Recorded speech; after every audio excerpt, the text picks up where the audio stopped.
Joining me now to break it all down is our friend, Congressman Matt Gaetz. Matt, you were there. You saw that. Bobulinksi made it in, I guess, very clear terms. The big guy who was getting a piece of the action was Joe Biden. Do we finally have this thing? Do we have that smoking gun?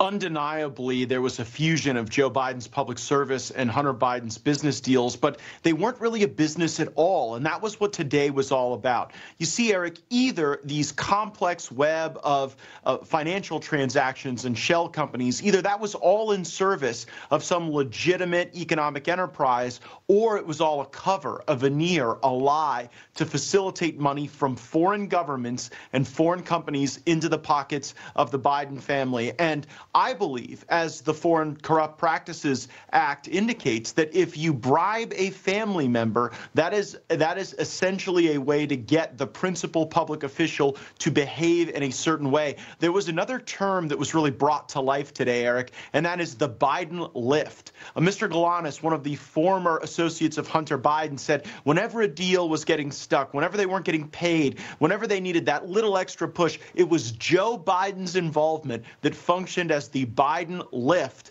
to see that these bribes were consummated. Lifted over the finish line. Can we talk a little bit about Lev Parnas? I know that guy very well. I assume you do. I've bumped into him 100 times in D.C. He was a pro-Trump guy, and I just don't understand why he's doing it. He's pushing back now. He's flipping the script on what he said all along early. Now, all of a sudden, Joe Biden had nothing to do with it. Why do you think he flipped?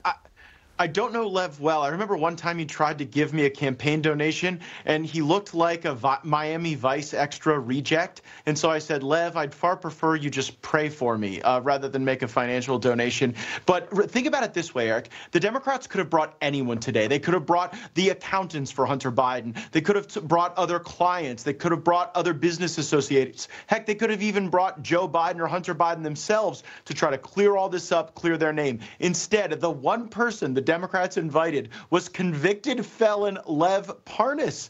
Lev Parnas, who was convicted of taking Russian oligarch money and improperly using it to try to get a marijuana license. And when that didn't work, he just used the money on himself and plowed it into campaigns. And so, like, when this is the guy to come and give a semblance of credibility to the Democrat argument, I think it really blows their case out of the water. Instead, we have the actual business associates for the Biden saying, Joe was there. Joe was pushing this agenda. Hunter Biden was the bag man. And at the end of the day, I think it rises to an impeachable offense. But the Democrat who did make an honest point today was my colleague Jared Moskowitz, who said the Republicans don't have the votes. And let me just break the news here for you, Eric. We don't. We don't have the votes to impeach Joe Biden. And that's because too many weak Republicans don't see a payoff to Hunter and then a corresponding action by Joe Biden pursuant to that payoff as sufficient to impeach Joe Biden. I think it is. I think this is why Republicans sometimes see our goals not achieved,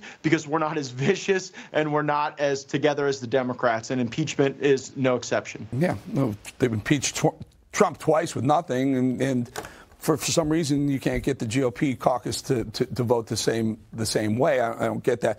Peter Navarro went away yesterday. I spoke to Peter before he left.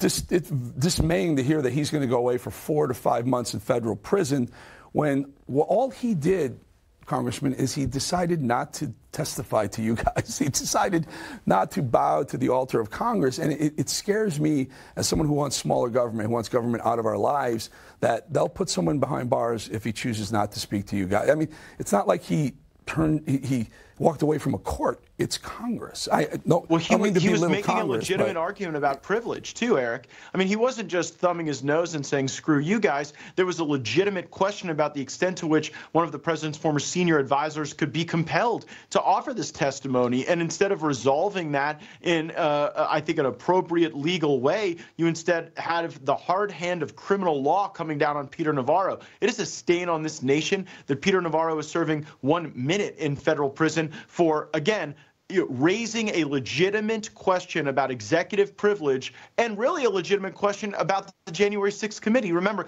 this was a committee where they threw off the Republicans that were going to offer a different viewpoint, where they really broke a lot of the normal congressional processes that append to legitimate oversight. This was a runaway committee. This was a committee that was lawless, and the fact that Peter Navarro is in prison right now is disgraceful. So Matt, Congressman, he defied a congressional subpoena, went to jail. Didn't Hunter also defy a congressional subpoena? Well, no, Hunter Biden actually ended up complying. Hunter Biden showed up, answered our questions under oath behind closed doors, and Hunter Biden did not show up today, but we did not subpoena him today. So I think that subpoena may be forthcoming for Hunter Biden's public testimony. He plays games. He's got, these kind of top-end, white-collar criminal lawyers who joust back and forth with the committee. Peter Navarro is a retired professor. He's not a man of great means, and he was steamrolled by a Justice Department that I think wants to make a political point more than they want to follow the facts and the law. Congressman Matt Gaetz, good to talk to you, my friend. Thank you for being here. Thank you, Eric.